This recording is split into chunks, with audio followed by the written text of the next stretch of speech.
Welcome back. This is an Aleks training video on predicting the single bonded molecular compounds formed by two elements.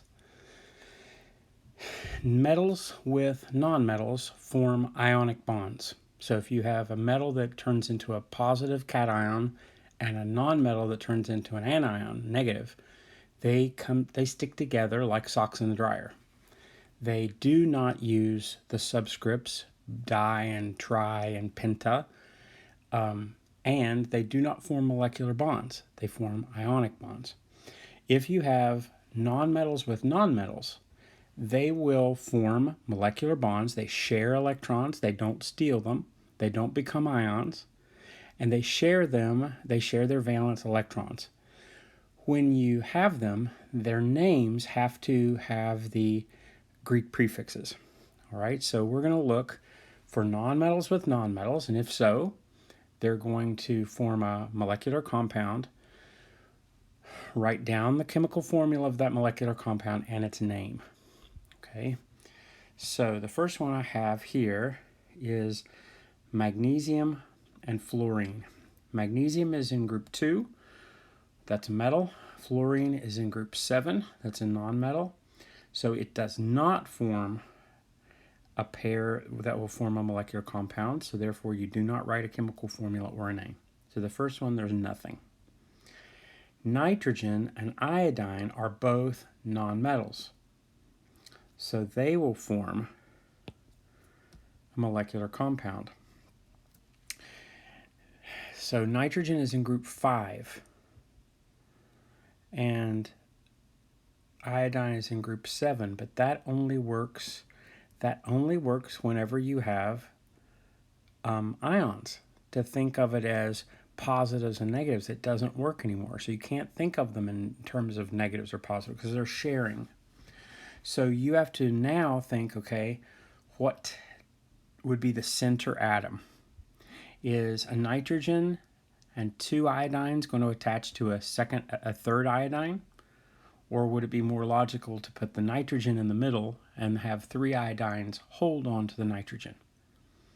Do you see that's a better plan? So I'm going to write nitrogen, and then I'm going to write its valence electrons with the Lewis dot structures. So I have 1, 2, 3, 4, 5. It's in the 5th column. It has 5 valence electrons. So here on the right is a lone pair, and then at the north, west, and south are single electrons that can bond to something else. Okay, so obviously there's 3 here, and there's 3 iodines. Well, I guess it's not obvious. Why would there be 3? Okay, so let's look. Let's say you put an iodine here. Iodine is in group 7. So what is its Lewis dot structures? Okay, so it would be 1, 2, 3, 4, 5, 6, 7. Do you see? By doing this, I'm going to have a bonding pair. I'm going to have a bonding pair between the iodine and the nitrogen. And I'm going to give the iodine 8. It only had 7, and now I'm going to give it 8. So I'm going to do this 3 times because I have 3 arms for the nitrogen. So I'm going to do it over here. 1, 2, 3, 4, 5, 6, 7. And I'm going to do it at the top. 1, 2, 3, 4, 5, 6, 7. So what is its chemical formula? Ni3. And what's its name? Well, whenever there's 1 at the first, you don't say mononitrogen. You're just going to say nitrogen. So it'll be nitrogen. But the third one, or the 3 iodines, you are going to have to say tri. And then iodide, because remember IDE endings for the second. So nitrogen triiodide. Let's do hydrogen and bromine. Well, hydrogen only has 1 electron. It needs 2. So you're going to have a bond. So there'll only be one bond since there's hydrogen on that side. Let's see what bromine's going to do.